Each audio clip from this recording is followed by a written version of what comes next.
If you've ever taken medicine you didn't fully understand, trusting that whatever was inside it would help and not hurt you, this is why you need to hear this one. In ancient Egypt, some of the most respected, most widely used medical treatments in the ancient world were quietly the thing killing the patient, not the disease. The cure. We're starting at the very first Egyptian physician known to us by name, and we're ending at one specific ingredient, sitting inside a shocking share of Egyptian prescriptions that modern microbiologists say did more damage than whatever it was supposed to treat. Here's the thing.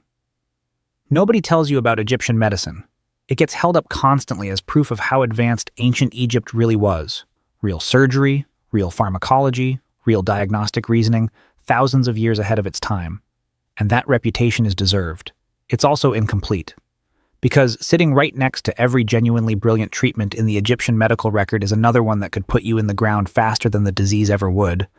Same physician, same papyrus, same shelf. Let's set the scene first, because Egypt had no shortage of things to get sick from to begin with. The Nile was life, but it was also a parasite delivery system. Egyptians waded through it daily to farm, wash, and fish, and the water carried a flatworm that burrows through skin and lays eggs in the bladder. Schistosomiasis, still endemic in Egypt today. Paleopathologists have confirmed calcified eggs of this exact parasite in mummified tissue over 3,000 years old. Add flies, add dust, add a diet of coarse bread that ground teeth down to the nerve, and you get a population that needed medicine constantly. Let's start at the beginning of the medicine itself. Around 2600 BCE, a man named Imhotep serves as physician to the pharaoh Djoser.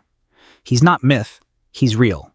And centuries later, Egyptians actually deified him as a god of medicine.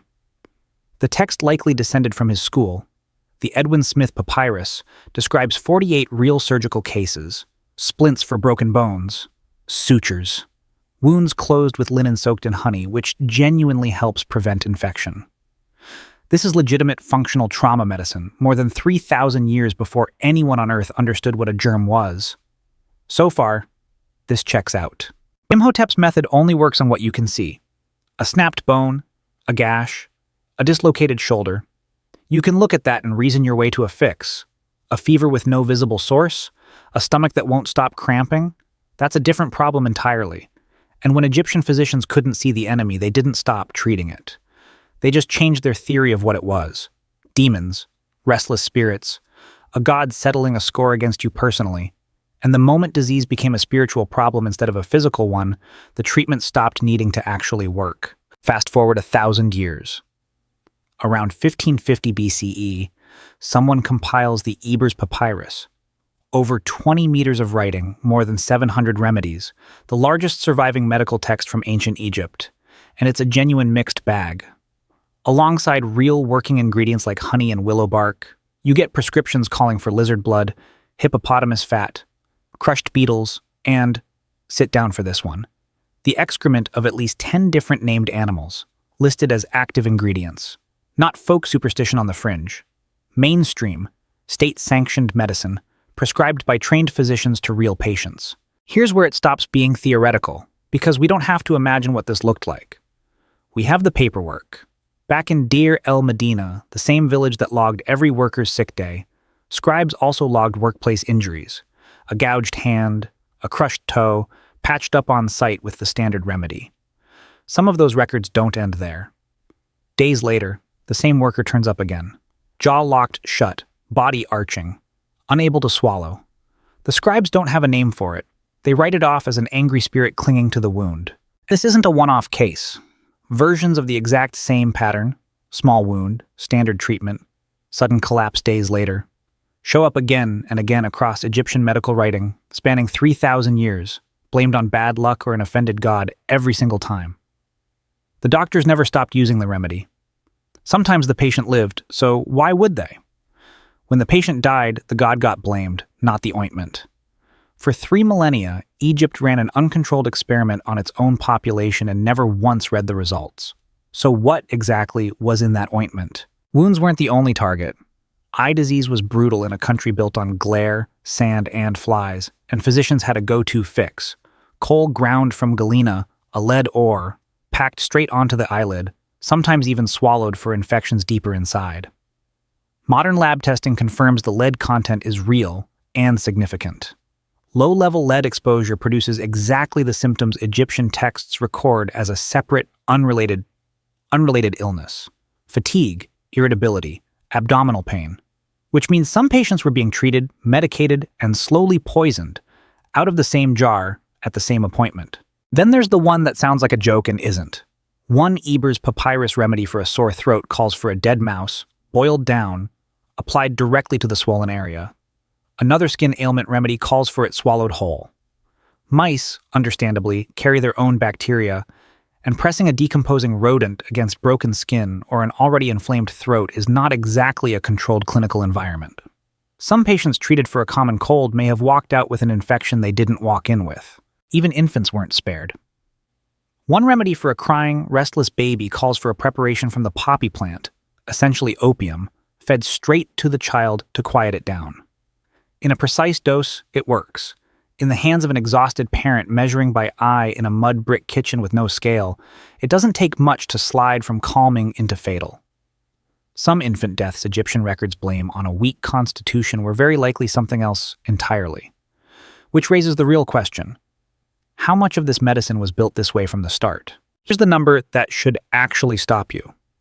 Modern surveys of the Eber's papyrus estimate that human or animal excrement appears as a listed ingredient in roughly a third of all its wound and skin remedies. Not a rare, desperate last resort measure. A standard component prescribed as casually as honey, packed directly into broken skin, open cuts, and infected eyes. For centuries, this was simply what medicine looked like in Egypt. And for centuries, nobody had any way of knowing what that ingredient actually carried inside it. That's where the timeline finally turns.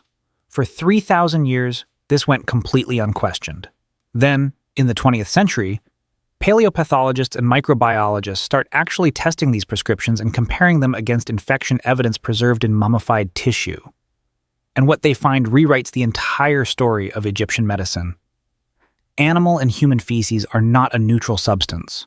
They're one of the most reliable natural reservoirs on Earth for two specific, dangerous bacteria.